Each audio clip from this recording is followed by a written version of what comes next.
What is going on, everyone? Welcome back to the Josiah Rises channel.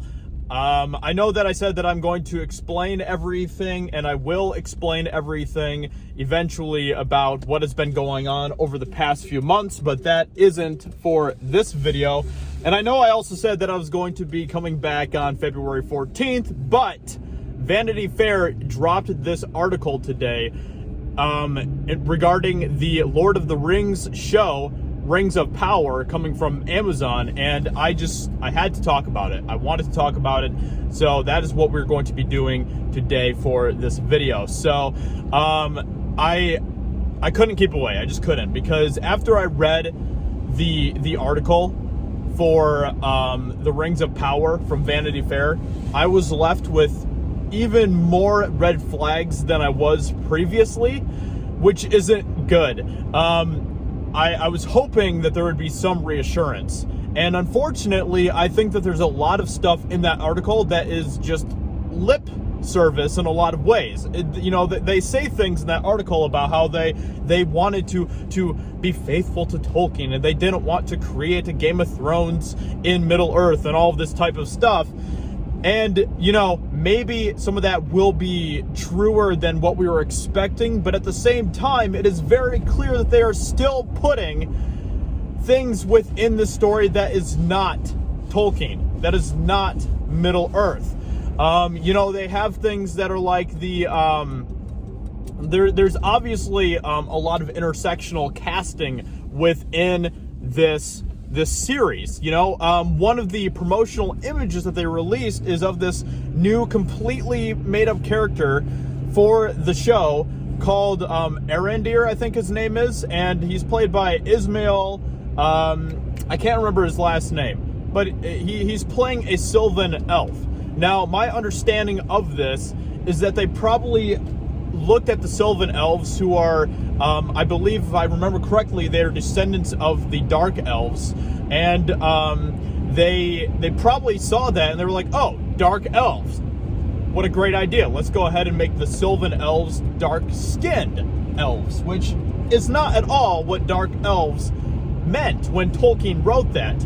And honestly, if you even just do a quick Google search, you will see that isn't what Dark Elves mean. It means that they never went into the light of the sun and moon, if I remember correctly. And that is basically all that it means. It had nothing to do with skin color. Elves are fair people. That is how Tolkien describes them. He describes them as fair people, typically with lighter hair, gray eyes, things like that. When you look at the definition of fair people, fair-skinned, obviously that isn't the dark skin that they are giving to this character. Now, this doesn't have anything to do with me being racist. I'm not racist at all. This has nothing to do with race whatsoever. It has nothing to do with even skin color. It is about honoring and being faithful to the source material that you have.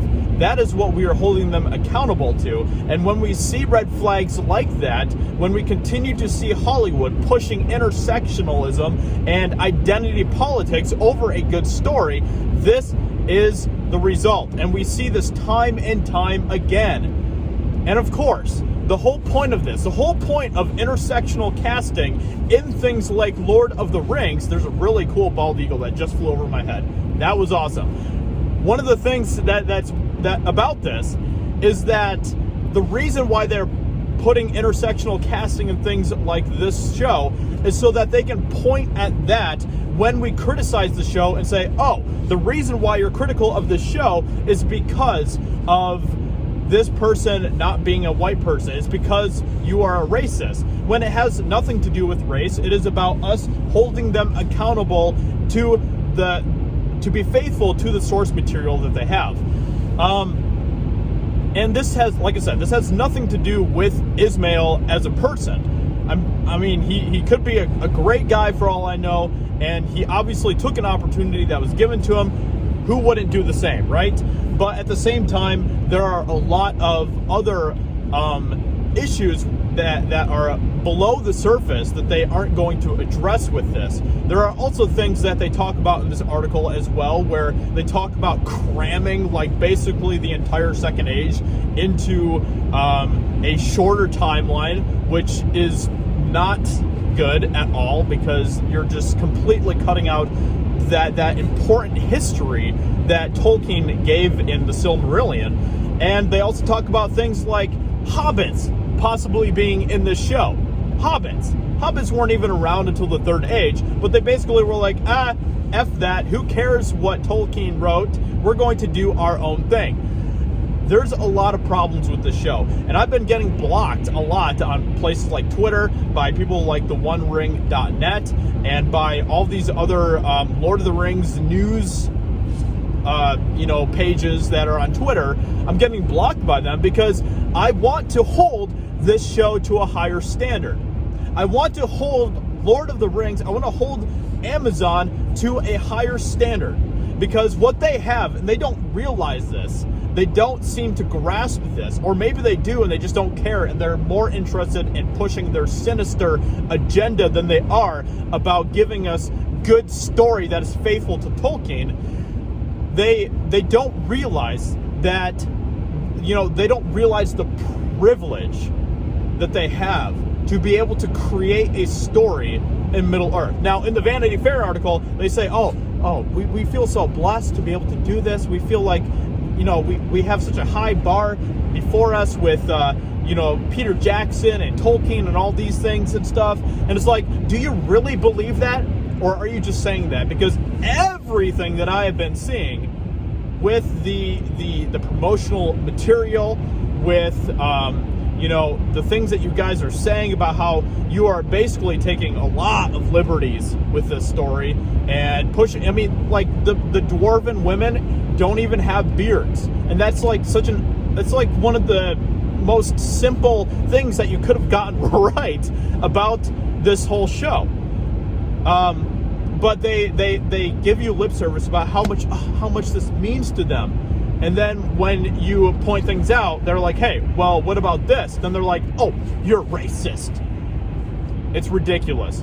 We're seeing the same thing play out that we saw with Star Wars. And we're going to continue to see it with this show, which is painfully unfortunate. This isn't how I wanted this to go down. I thought, foolishly maybe, I thought in the beginning when Amazon announced that they were going to be making a Lord of the Rings show, I thought, hey, you know what, maybe because of Amazon, having done some other projects that are, were at that point smaller projects, but were pretty good projects, maybe they will do something right here that isn't what Disney did with Star Wars or what all of these other IPs have done. They're proving that is not the case.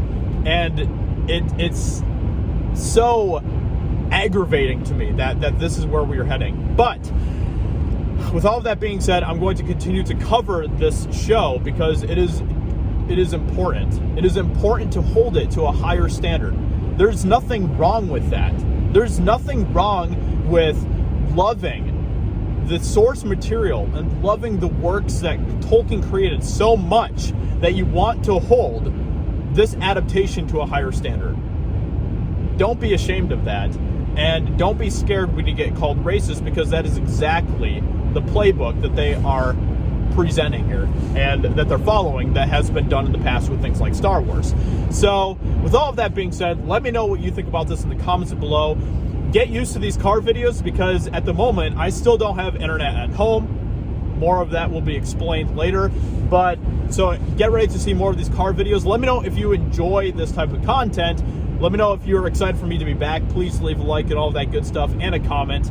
And I am planning on covering the teaser for Rings of Power after it drops during the Super Bowl, so make sure that you stay tuned for that as well. Thank you so much, everyone, and have a great day.